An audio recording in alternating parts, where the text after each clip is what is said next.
L'emploi est au cœur du plan de transformation de l'économie française du Shift Project. Et nous pensons même qu'il doit être un moteur de cette transformation. Notre approche, c'est de se poser 3 questions essentielles. La première question, c'est compte tenu des transformations de notre économie pour la décarboner, combien de main-d'œuvre sera nécessaire et comment sera-t-elle allouée? La deuxième question, c'est comment faire évoluer et accompagner l'évolution des compétences pour répondre à cette évolution de la demande de main-d'œuvre. Enfin, comment organiser et piloter ces transformations au niveau des territoires comme au niveau national pour que l'emploi en soit un moteur et non pas la victime d'un énième chantage. Les premiers résultats sur la demande, c'est 300 000 emplois nets créés sur les 4 millions que l'on a évalués jusque-là, mais ce qui cache en fait des contrastes bien plus importants, de l'ordre de 800 000 emplois détruits, par exemple dans l'automobile, de l'ordre de 300 000 emplois, mais aussi beaucoup d'emplois créés.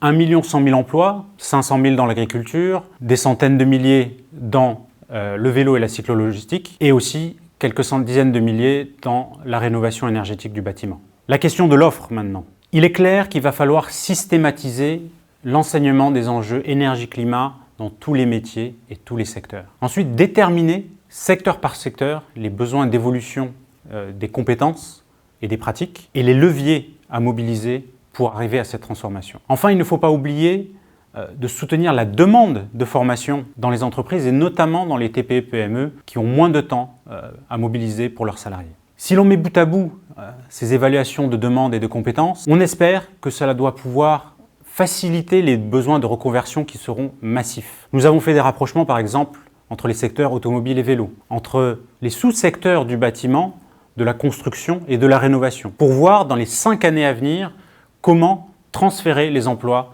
entre ces secteurs et ces sous-secteurs. Enfin, la dernière question, celle du pilotage. Il faudra nécessairement renforcer le rôle des territoires dans l'appui à cette transformation et notamment l'appui aux TPE-PME.